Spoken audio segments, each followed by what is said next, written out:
मोहतरम सामीन, तंजीम इस्लाह माशरा का यह हफ्तावार इज्तिमा हमारे इस्लाह आमाल के लिए ही होता है, चूँकि इसके नाम से ज़ाहिर है। हर मोमिन के लिए ज़रूरी है कि वो अपने तौर पर यह कोशिश करे कि उसके अफ़ाल से,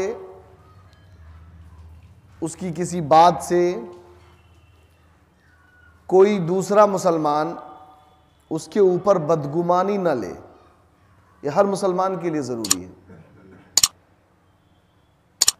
मैं कोई ऐसा काम न करूं जिसकी वजह से आप मुझ पर बदगुमान हो जाएं, तो इससे खुद भी बचना ज़रूरी है और दूसरों को भी बचाना ज़रूरी है।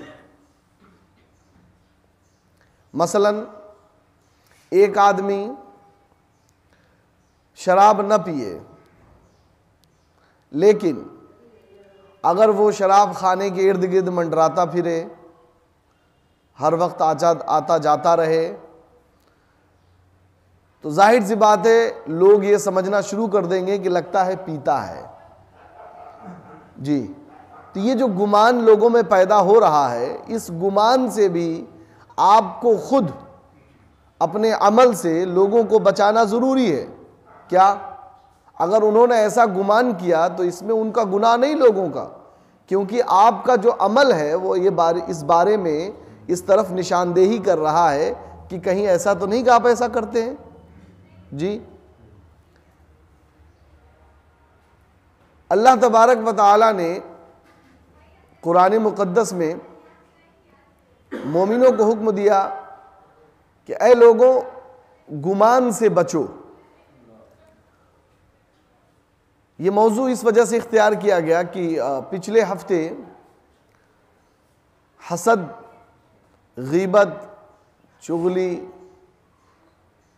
और इन जैसे अमाल को मौजू सुखन बनाया गया था। चूँकि गुफ्तगू हसद पे ही ख़त्म हो गई, तो बात यह हुई कि इंशाअल्लाह बदगुमानी पे और चुगली वगैरह पे इंशाअल्लाह रहमान आइंदा हफ्ते। तो हज़रात मोहतरम, अल्लाह तबारक व तआला ने हुक्म दिया तमाम लोगों को कि ऐ लोगों, गुमान से बचो। अब एक मुसलमान कोई ऐसा काम कर रहा है कि जिस काम के दो पहलू निकल सकते हैं, और वो काम बुरा भी नहीं है जी, वो काम बुरा भी नहीं है। मसलन एक मुसलमान ने देखा कि किसी का बच्चा भटका हुआ है और उसने उस बच्चे को अपने कंधे पे लिया और लेके जाने लगा। तो इसमें दो पहलू हैं। हो सकता है कि भाई कोई ऐसा ही हो जिसकी नीयत गलत हो जी, हाँ, किडनैप वगैरह। और यहां एक ये भी पहलू गालिब गुमान है कि वो उस बच्चे की मदद कर रहा है, चूंकि वो अपने घर से भूल गया है, भटक गया है। तो ऐसे आलम में हमारे लिए ज़रूरी है कि हम जब तक मामले की तहकीक न कर लें तब तक उसके बारे में कोई गलत पहलू न रखें, बल्कि यहाँ पर हमारे लिए हुस्ने ज़न यानी अच्छा पहलू रखना वाजिब है, ज़रूरी है। आला हज़रत अज़ीम बरकत इरशाद फरमाते हैं कि मुसलमान के फ़ेल को जब भी तुम देखो तो उसे अच्छे की तरफ ही महमूल करो। पहली नज़र में जो आप उससे सबक लें, वो सबक ये होना चाहिए कि नहीं, ये कोई अच्छा काम कर रहे हैं। इसी तरीके से हमारे यहाँ अमूमी तौर पे लोग एक दूसरे से राय लेते रहते हैं, फुला के बारे में आपका क्या कहना है, उनके बारे में क्या कहना है। तो ऐसे वक्त में सबके लिए ज़रूरी है कि अगर आप उनके किसी ऐसे काम को जानते हैं जो शरीयत मुतहरा की निगाह में गलत है और उससे दिगर मुसलमानों का भी नुकसान है, तो फिर आपको खबरदार करना, जिन्होंने आपसे पूछा है उनको ज़रूरी है, आप बताइए उनके बारे में। लेकिन अगर आपने कभी इस्लाह की कोशिश ही न की, उनको बताया ही नहीं, आपने कभी कोशिश नहीं की, आप जानते हैं कि इनसे मेरे रवाबित हैं और ये गलत कर रहे हैं, और आपने कभी इस्लाह की कोशिश भी नहीं की, और जो भी मिल रहा है उससे आप उनके ऐबों को बता रहे हैं, तो ये गलत है। पहले आप इस्लाह की कोशिश करें।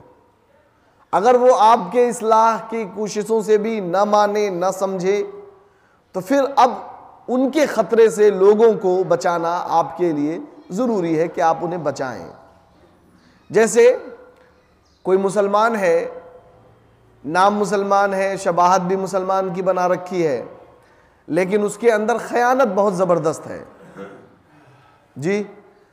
मसलन ज़मीन ख़रीदना है या फिर कोई और बात है, इस तरीके की बहुत सी चीज़ें, भाई जनाब एडवांस ले लेते हैं, देते नहीं हैं, वापस नहीं करते हैं, तो जाहिर सी बात है यहाँ एक तरफ एक आदमी का ऐसा फेल है जिसे शरीयत मुतहरा ने हराम फरमाया है, और दूसरी तरफ एक मुसलमान का माल है जिसने बड़ी मेहनत से उसे कमाया है। अब उसने आपसे पूछा कि मैं फ़लाँ साहब को देने जा रहा हूँ, या बात ऐसी है, तमाम चीज़ें, तो आप बता सकते हैं कि हाँ उनके बारे में ऐसा मामला है, लिहाजा आप बचें। और दूसरी सूरत बताने की ये भी है कि अगर आपने कभी तजर्बा कर लिया हो जी, तो आप यूं बयान कर सकते हैं कि देखिए मेरे तजर्बे में तो ये आया है क्योंकि मेरे साथ हुआ है, अब आप होशियार रहें, बाकी आपकी मर्जी। तो ये गुनाह नहीं है, ये जो ज़न है ये गुनाह नहीं है, क्योंकि आपके साथ जो फेल हुआ है वो आपने अपने तजर्बे की रोशनी में बताया।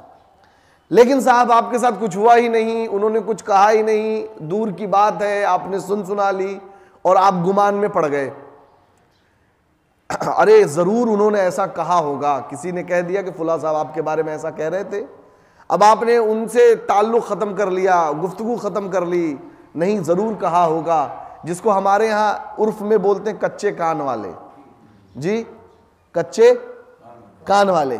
तो शरीयत इस्लाम में कच्चा कान नहीं चलता, हमारे यहाँ सिर्फ एक ही लाइन है, या तो आपको यकीन हो या तजर्बा हो, और नहीं तो आपका खुद अपना मुशाहिदा हो, जब भी कच्चा कान नहीं चलता। इस वजह से ज़रूरी है कि अगर कभी भी आपके पास कोई ऐसा मामला पेश आ जाए तो आप उस मामले की खुद बढ़ के तहकीक कर लें जी। कुरान ने कहा ए ईमान वालो जन से बचो, गुमान से बचो।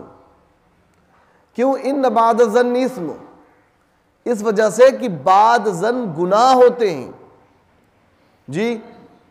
मसलन आपने किसी की शहजादी को, किसी की बच्ची को आपने कहीं और देख लिया और आपने कुछ और समझ लिया।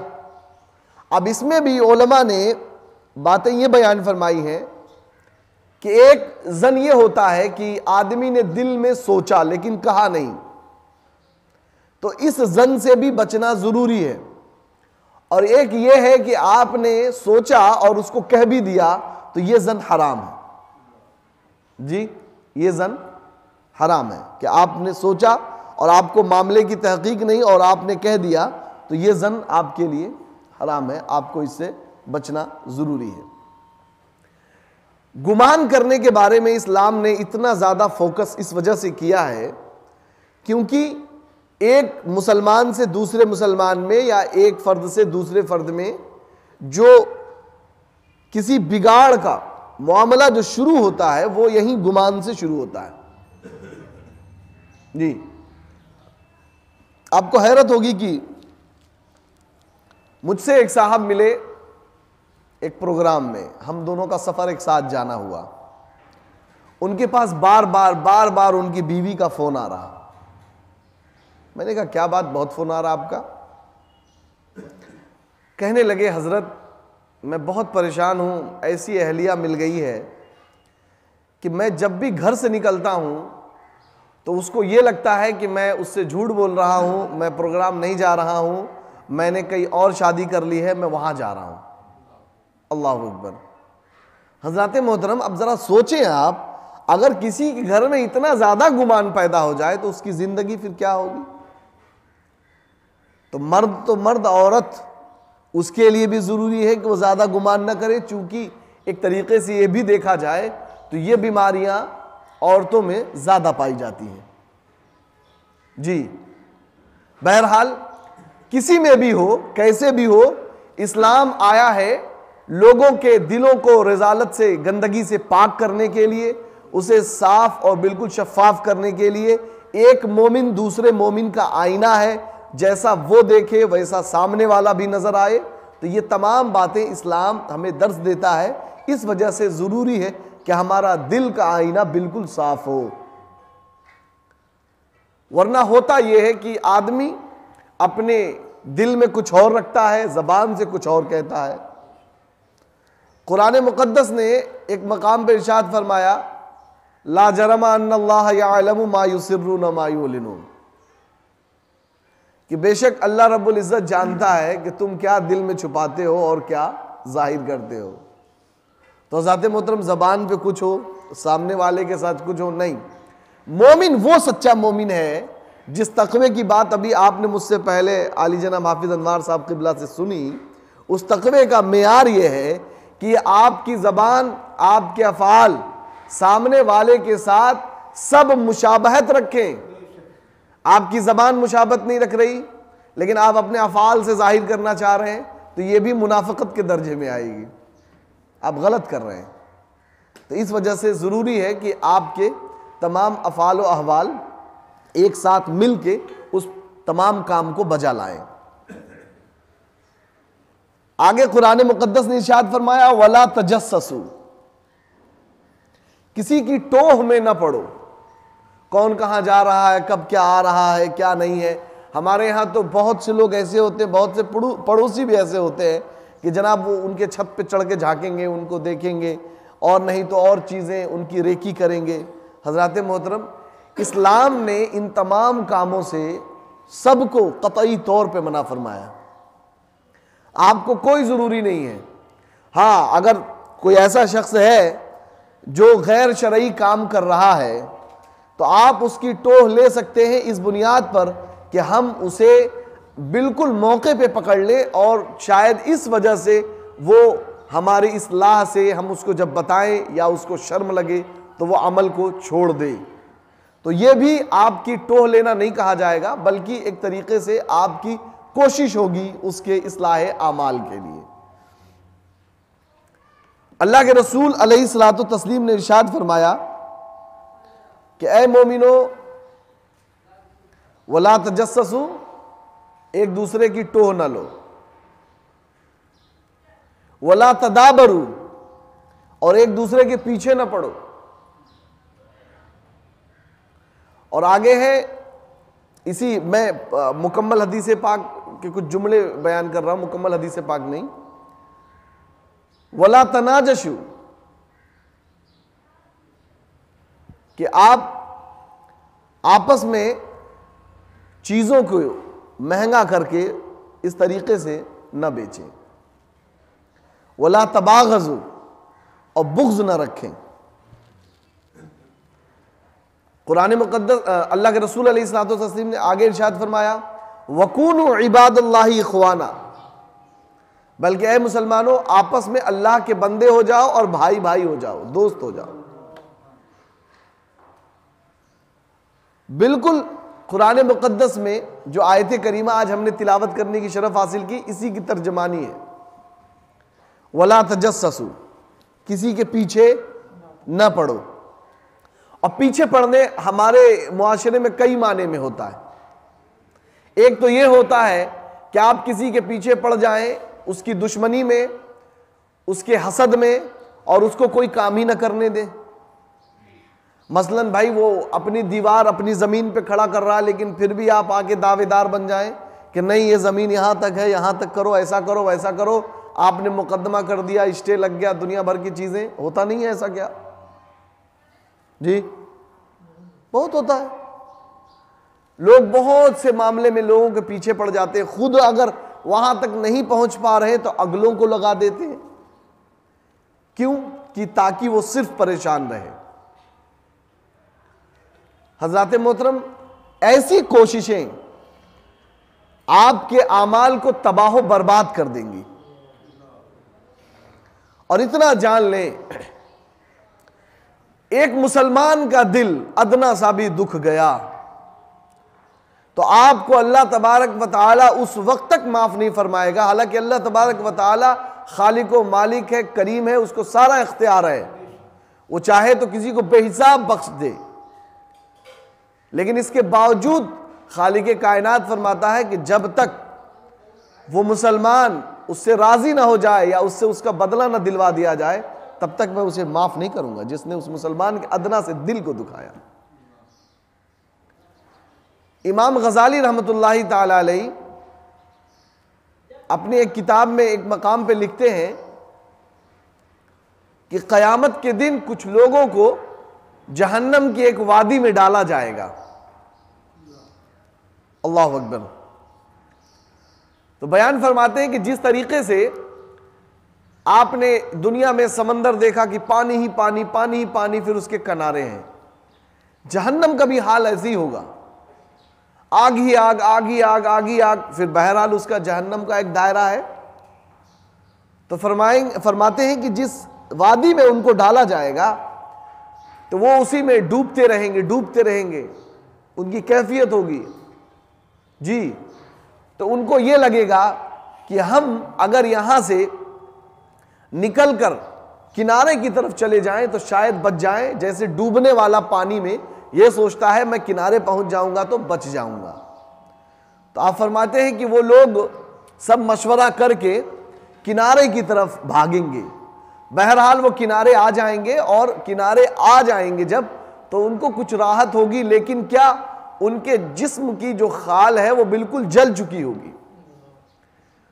तो वो खुजलाना शुरू करेंगे, उनको खुजली मचेगी। आप फरमाते हैं कि वो इतना खुजलाएंगे, इतना खुजलाएंगे कि उनके जिस्म का सारा गोश्त झड़ जाएगा, गोश्त ही ना बचेगा उनके ऊपर।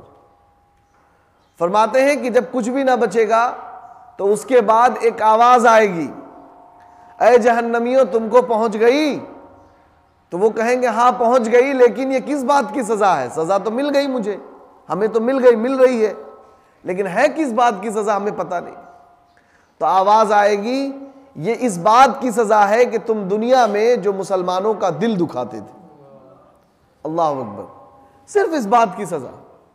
आज तो हम परवाह ही नहीं करते कितनों का दिल टूटा, कितनों को परेशान किया, कितनों को हमने नाराज किया। जनाबे वाला, अगर कोई शरई काम आप करें, कोई रोके, उसमें अगर आप किसी को नाराज करें, वो आपके काम से नाराज हो जाए तो वो बात अलग है।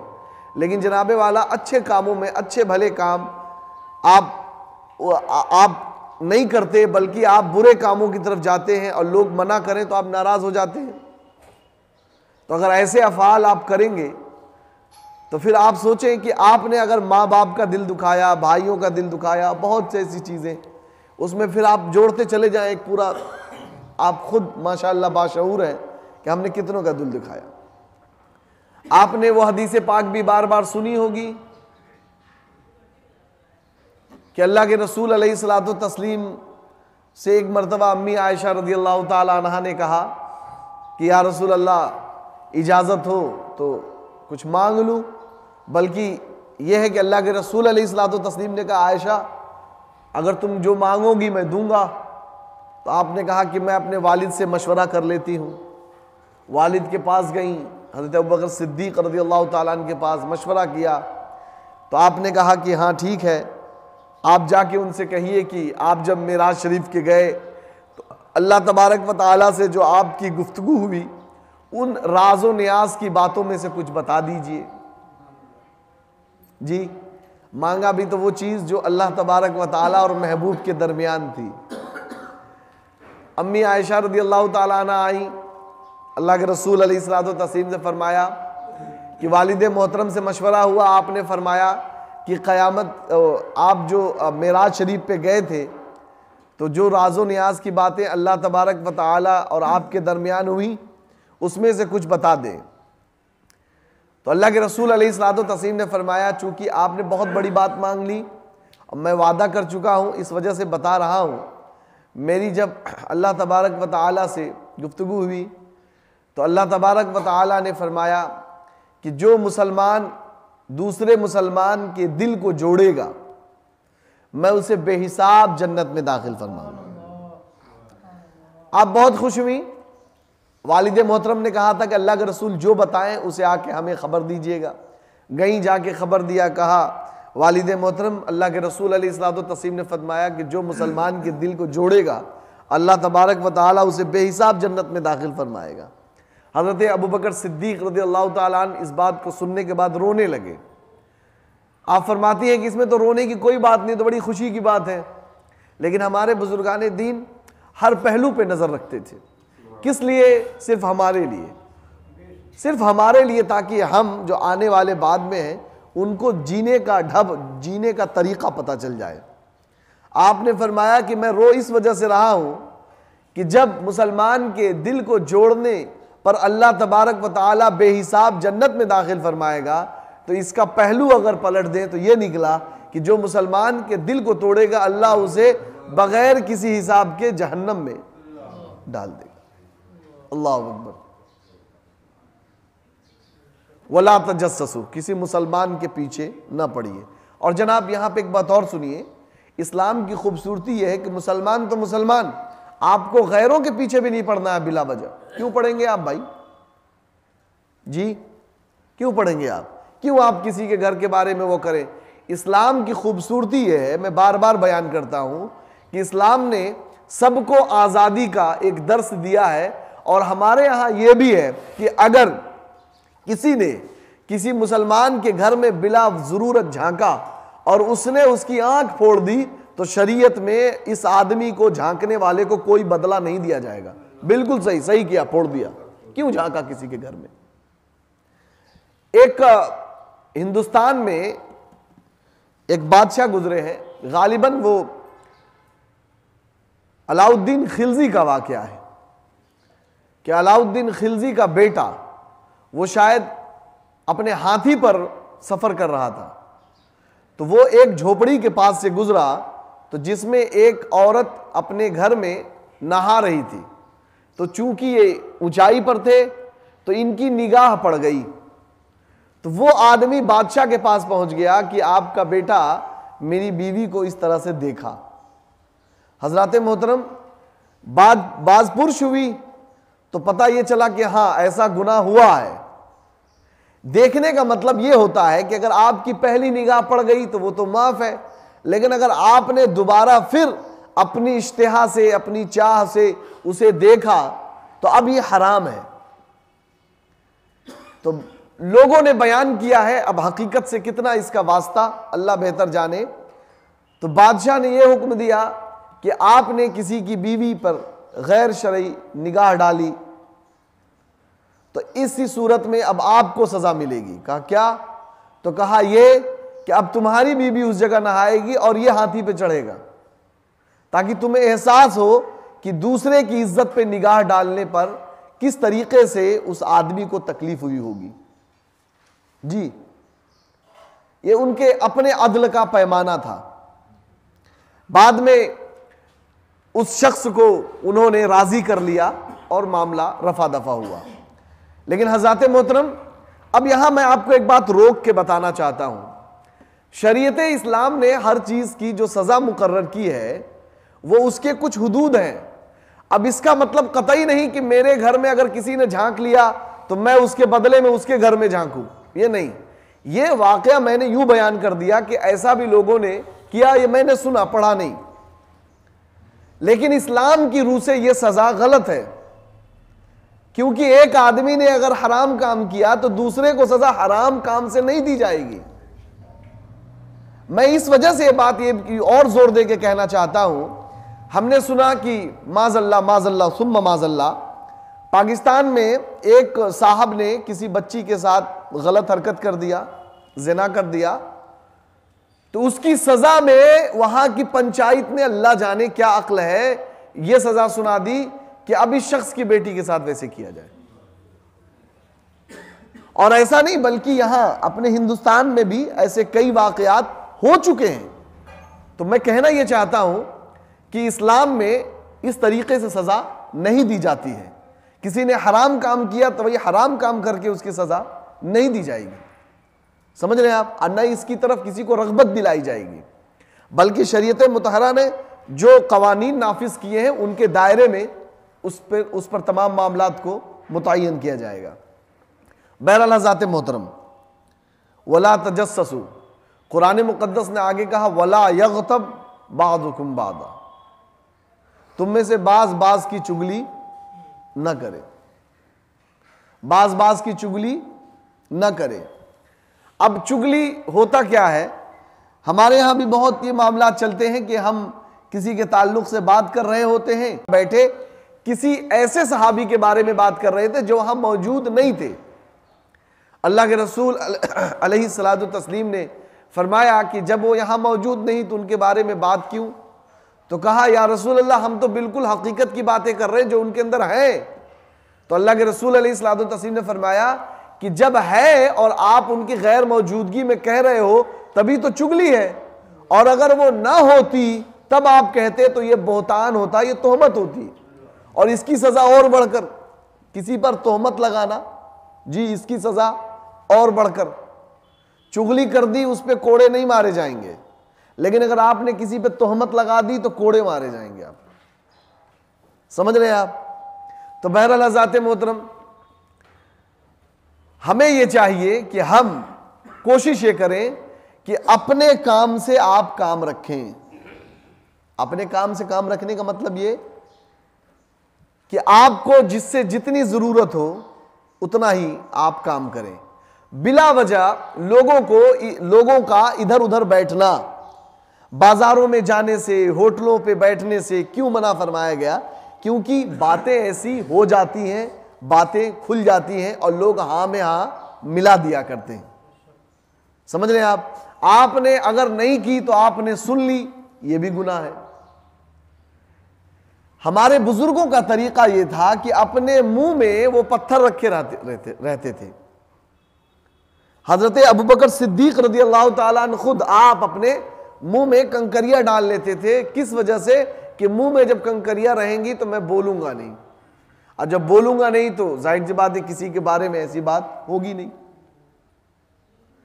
हालांकि आप इतने बुलंद शान और इतने बुलंद मर्तबे वाले कि आपके बारे में ये हम गुमान भी नहीं कर सकते, लेकिन ये तरीका आपने हमको दिया कि हम उससे समझ सकें, सीख सकें। हज़रात मोहतरम, कुरान मुक़द्दस ने एक बहुत बड़ी बात कह दी,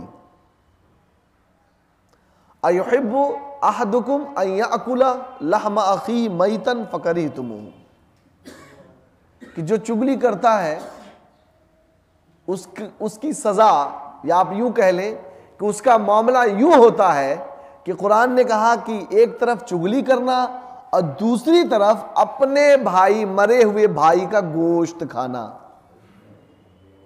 अपना हकीकी भाई हो, मर गया हो, और उसका गोश्त, एक तो इंसान का गोश्त उसकी शराफत और करामत की वजह से हराम है, और दूसरा यहां पे ये पहलू कि किसी और नहीं, ऐरे गैरे नहीं, बल्कि खुद ये समझो कि तुम्हारा अपना खून, अपना भाई,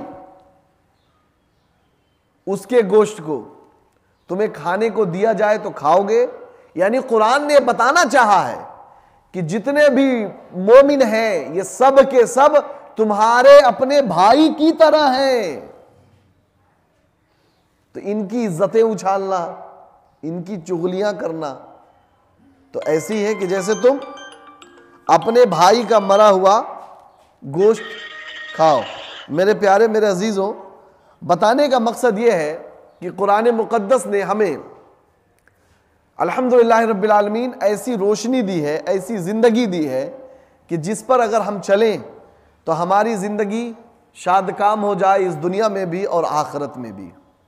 एक बात और सुन लें, जो मैंने होटलों का जिक्र किया, बाज़ारों का जिक्र किया, चौराहों का जिक्र किया, अल्लाह के रसूल अलैहिस्सलातु तस्लीम जब आप मेराज शरीफ पर गए तो आपने एक मकाम पर देखा कि एक कौम है और उसके कपड़े जो है वो बड़े हुए हैं, कुछ लटक रहे हैं ज़्यादा, और वो कौम गुजर रही है और वहाँ रास्ते में कुछ खूंटी टाइप की, जैसे ज़मीन में खूंटा वगैरह लगा दिया जाता है, ऐसी चीज़ें लगी हुई हैं, और वो कौम गुजरती है और उनके दामन या उनके कपड़े उसी में फंस जाते हैं, फिर फटते हैं, फिर वो कौम लौटती है, फिर फटते हैं, फिर वो कौम, बार बार यही अमल होता रहता है।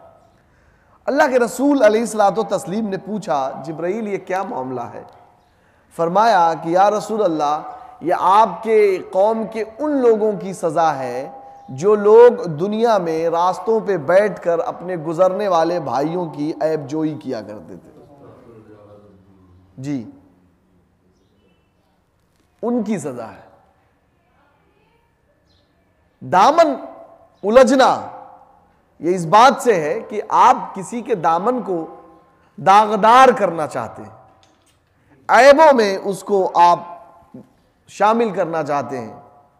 इस वजह से इस तरीके के बारे में बयान फरमाएगा। और एक जगह और अल्लाह के रसूल अलैहिस्सलातु तस्लीम ने देखा कि एक कौम है, उनके हाथों में बड़ी बड़ी कैंचियां हैं और उन कैंचियों से वो अपनी ज़बानों को काटते हैं, फिर वो दुरुस्त होती है, फिर काटते हैं, फिर दुरुस्त होती है। यही अमल चलता रहता है।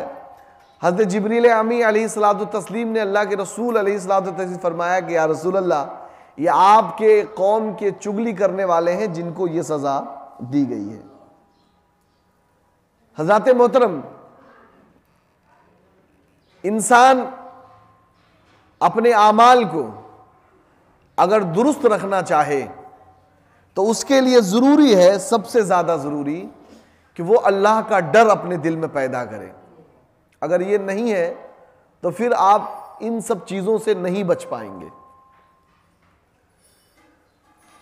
अपने दिल में अल्लाह का डर पैदा करने के लिए आपके लिए ये एक नुस्खा है कि आप हमेशा इस बात को याद रखें कि कुरान मुक़द्दस में अल्लाह रब्बुल इज़्ज़त ने इरशाद फरमाया, व नहनु अक़रबु इलैहि मिन हब्लिल वरीद, कि बेशक हम तुम्हारी रगे जान से भी ज़्यादा करीब हैं।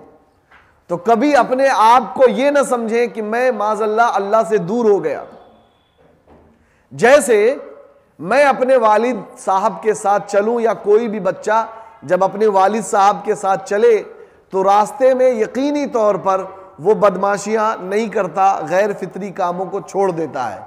क्यों? क्योंकि उसे डर होता है कि मेरे वालिद साहब मेरे साथ चल रहे हैं, अगर मैं कुछ गलत करूंगा तो मेरे वालिद मुझे मारेंगे भी, डांटेंगे भी, तरह तरह की बातें।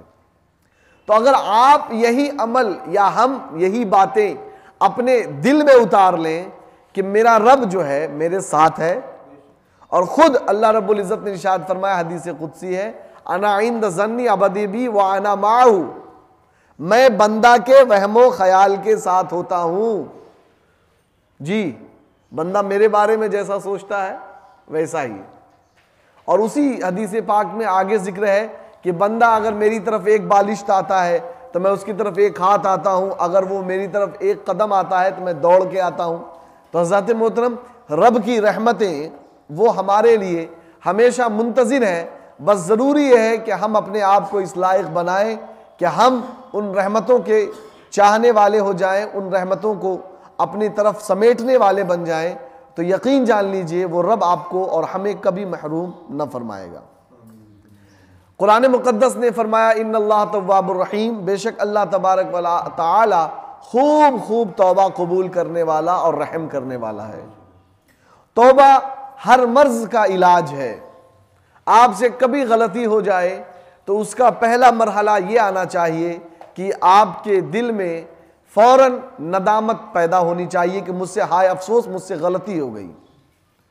एक बात और जान लें यहाँ पे कि जैसे हमसे कभी नमाज छूट गई या हम सोते रहे और नमाज कज़ा हो गई तो हम अमूमन उठ के पढ़ लेते हैं, लेकिन तरीक़ेकार ये होना चाहिए कि उठते ही पहले हमें नदामत होनी चाहिए, अफसोस होना चाहिए, हसरत हमारे अंदर इतनी हो जाए, हाय अफसोस हमसे नमाज छूट गई, तौबा करें रब की बारगाह में, मौला हमसे गलती हो गई।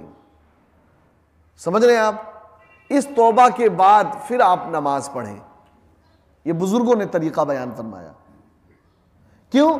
ताकि आपने जो इतनी अजीम सा आदत छोड़ी है उस पर भी आपकी तौबा शामिल हो जाए। तो हज़रात मोहतरम, तौबा ये बहुत बड़ा हथियार है मोमिन का, और सबके लिए अगर हम अपने आमाल को दुरुस्त करना चाहें। मैंने एक दफ़ा और भी जिक्र किया था कि देखिए, अगर आपसे कभी कोई तौबा करने के लिए कहे तो आप बज़िद मत हो जाइए कि नहीं हम तौबा नहीं करेंगे। जैसे कभी कोई मामला ऐसा हो जाता है, लोग कहते हैं भाई आपने गलती कर ली, चलिए तौबा करिए, तो अगला कहता है कि ना करेंगे, क्या कर लेंगे आप। नहीं नहीं नहीं, ये अल्लाह तबारक व तआला की तरफ से जो आपको सआदत मिल रही है, आप उसका इनकार कर रहे हैं जी। कोई आपसे दिन भर में 1000 बार कहे, आप 1000 बार तौबा कीजिए, क्योंकि अल्लाह तबारक व तआला को बंदे का अपनी बारगाह में गिड़गिड़ाना और बार बार अपने आप को इस तौर पे पेश करना कि करीम तू बड़ा करीम है, मैं तो गुनहगार हूं, मुझे माफ कर दे, ये रब को बहुत ज्यादा पसंद है। और यही नहीं बल्कि अल्लाह तबारक व तआला ने जन्नत के 8 दरवाजे बनाए, उनमें से एक दरवाजा ये बाबे तौबा है। सारे दरवाजे खुलते और बंद होते हैं, लेकिन वो रब अपने बंदों पे इतना रहम फरमाता है कि किसी वक्त भी बाबे तौबा को बंद नहीं करता कि मेरा बंदा कब दुआ करे और कब ये दरवाजा अगर बंद रहे तो ऐसा ना हो कि इसकी दुआ कबूल ना हो, कब दुआ करे और ये दरवाजा हमेशा खुला रहे और इसकी दुआ मैं फौरन कबूल करूं, इसकी तौबा मैं फौरन कबूल करूं। गुनाह अगर हो जाए तो गुनाह पर अफसोस भी हो, नदामत भी हो और आइंदा न करने का अज़्म मुसम्मम भी हो जी। और अल्लाह तबारक व तआला बहुत करीम है। मूसा अलैहिस्सलातु तस्लीम की कौम के बारे में एक मकाम पे मैंने पढ़ा कि एक शख्स ऐसा था कि जो गुनाह करता तौबा करता, गुनाह करता तौबा करता, गुनाह करता तौबा करता, फिर कहता ना करूँगा, फिर कर लेता। फिर एक दिन उसको भी इतनी अपने आप से शर्म महसूस हुई कि उसने कहा कि मैं कितना बदतमीज़ आदमी हूँ, गुनाह करता हूँ, तौबा करता हूँ, फिर कहता हूँ नहीं करूँगा, फिर कर लेता हूँ। तो एक दिन उसने गुनाह किया और अल्लाह तबारक व तआला की बारगाह में उसने तौबा न किया कि अल्लाह तबारक व तआला से मुझे हया आती है कि मैं बार बार मुँह उठा के उससे वादा करता हूँ और फिर मैं भूल जाता हूँ। हज़रात मोहतरम, अल्लाह तबारक व तआला ने हज़रत मूसा अलैहिस्सलातु तस्लीम को वही फरमाई कि मूसा मेरे फुला बंदे के पास जाएं, उससे मुलाकात करें, उससे कहें कि क्या बात आज तूने तौबा नहीं किया। हज़रात मोहतरम, अल्लाह तबारक व तआला को अपने बंदे की कौन सी अदा पसंद आ जाए कोई नहीं जानता, कोई नहीं जानता। हज़रात मोहतरम, मूसा अलैहिस्सलातु तस्लीम की हाज़िरी हुई, पूछा क्या बात आज आपने तौबा नहीं किया। वो ठटक के रह गया, कहने लगा आपको कैसे पता कि मैंने गुनाह किया। आपने फरमाया कि अल्लाह तबारक व तआला ने तुम्हारे ताल्लुक़ से मेरे पास खबर भेजी। हज़रात मोहतरम, वो बंदा कहने लगा कि मैं इस बात से शर्म किया कि मैं बार बार गुनाह करता हूँ फिर तौबा करता हूँ, मैंने कहा कि अब नहीं करता। तो अल्लाह तबारक व तआला ने मूसा अलैहिस्सलाम को वही फरमाई कि मूसा इससे कहो कि गुनाह करके तौबा न करने का ये अमल तेरा था, मैंने कब कहा कि मैं तुझे माफ़ नहीं करूँगा। तूने सोच लिया ना कि मौला मुझे माफ़ नहीं करेगा, लेकिन मैंने कब कहा कि मैं तुझे माफ़ नहीं करूँगा। आसमान के झाग के बराबर भी अगर किसी के समंदर के झाग के बराबर और आसमान के बुलंदियों के बराबर, सितारों से भी ज्यादा अगर किसी के गुनाह हो जाएं, फिर भी वो रब फरमाता है कि तुम मेरी बारगाह में तौबा करो, मैं तुम्हें माफ करूंगा। या अय्युहल इंसान मा गर्रक बिरब्बिकल करीम, ए इंसान तुझे करीम रब से किसने धोखे में डाल दिया है। तो जिंदगी के इन तमाम बातों को अपने सामने रखें और अपनी जिंदगी में इस्लाह की कोशिश करें। तंजीम इस्लाह मुआशरा यही इसकी कोशिश है और इसके कायम करने का मकसद यही है कि हम अमली तौर पे भी दुरुस्त हो जाएं और क़ल्बी तौर पे भी दुरुस्त हो जाएं। आज जो आपसे गुफ्तगू हुई वो दर हकीकत दिल की बीमारियों के ताल्लुक़ से थी। अगर आपके दिल की बीमारियां दुरुस्त ना होंगी तो आपके बकिया अमाल भी दुरुस्त नहीं होंगे। बसा औक़ात देखा यह जाता है कि जनाब लोग, बस एक आखिरी बात सुन लें, लोग पूछते हैं कि ये बताइए अगर ऐसा आदमी जी जिससे कोई आदमी कीना रखे, बुग़्ज़ रखे, उसके पीछे नमाज पढ़ेगा तो उसकी नमाज होगी। लोग पूछते हैं कि इमाम साहब से कीना रखे, बुग़्ज़ रखे, हसद रखे तो उसके पीछे नमाज पढ़ेगा तो नमाज होगी। लोग पूछते हैं। तो जनाबे वाला, आप ये क्यों पूछे कि उसके पीछे पढ़े नमाज तो होगी कि नहीं होगी, बल्कि आपको तो पहला ये सवाल यही करना चाहिए था कि क्या ऐसे शख्स को इमाम से भी कीना बुग़्ज़ रखना चाहिए। पहले तो ये सवाल पूछना चाहिए ना, भाई रखे पीछे खड़ा हो जाए नहीं, बल्कि इमाम तो इमाम जनाब किसी से नहीं रखना चाहिए। आप बिल्कुल क्रॉस मामले को आप न ले जाएं, बल्कि बिल्कुल आप अपनी चीज को सीधा रखें। अगर किसी से कोई मामला है तो आप पूछ लें। एक बात अल्लाह रहम फरमाए, माफ करिएगा वक्त ज्यादा हो रहा है, लेकिन बात निकल आई है, बस सुन ले, बस आखिरी बात हजरत इजाजत दे दें। एक गुजरात में एक साहब ने जो है एक इमाम साहब की दावत की, सच्चा वाकया है, इमाम साहब की दावत की। तो इमाम साहब जब गए वहां पे तो इत्तेफाक से वहां पे कुछ पैसे पड़े हुए थे जो हवा से इधर उधर उड़ रहे थे। तो इमाम साहब चूंकि अकेले थे कमरे में, तो उन्होंने सोचा कि ये पैसा कहीं इधर उधर ना हो जाए, तो उन्होंने उस पैसे को उठा के, उनके यहाँ कुरान शरीफ रखा हुआ था अलमारी पर, उसमें रख दिया कि जब कल को ये तिलावत करेंगे तो उनको मिल जाएगा या फिर मैं बता दूंगा। तो बहरहाल दावत खाई, इमाम साहब भी भूल गए बताना और जनाबे वाला इमाम साहब चले गए। अब वो शख्स जो है 1 साल से, अब इमाम साहब के आता है, कटता है, बात नहीं करता, पीछे रहता है, तमाम बातें होते होते एक रमज़ान से दूसरा रमज़ान आ गया। तो भाई दावत सबकी चलती है, अमूमन रमज़ान में मुसलमानों की फयाजी और बढ़ जाती है, तो सब कर रहे हैं तो इनको भी। बहरहाल बात दिले नाखास्ता जो है पहुँचे और कहा कि ऐसी बात है, आपकी दावत है। बहरहाल इमाम साहब ने कहा ठीक है। तो इमाम साहब जब रास्ते में जाने लगे तो इमाम साहब ने कहा कि क्या बात, आप बहुत दिनों से जो है सही से मिल नहीं रहे, बात नहीं कर रहे, गुफ्तगू नहीं। कहा चलिए घर बताते हैं। घर में जाके बैठे तो कहने लगे देखिए बुरा ना मानिएगा, लेकिन एक बात कहना है, हमें ये उम्मीद नहीं थी, आपको ज़रूरत थी पैसों की तो आप मांग लेते, लेकिन आपने ऐसा काम क्यों किया, आप इमाम हैं, आप ऐसा काम क्यों किए। तो हज़रत मोहतरम वो बड़े हैरत में पड़े, कौन सी बात, क्या बात। क्या पिछले रमज़ान आप आए थे, यहाँ पे हमारे इतने पैसे पड़े हुए थे और आपने जो है उन पैसों को रख लिया और उसके अलावा आपके अलावा कोई कमरे में आया नहीं। हज़रत मोहतरम इमाम साहब ने अपना सर पकड़ लिया, सर पीटने लगे, कहने लगे मेरे भाई अगर यही बात थी तो कम से कम मुझसे पूछ लिया होता। इतने दिनों तक आप अपने दिल में मेरे खिलाफ बुग़्ज़ हसद लेके घूम रहे थे, कीना पाले हुए थे।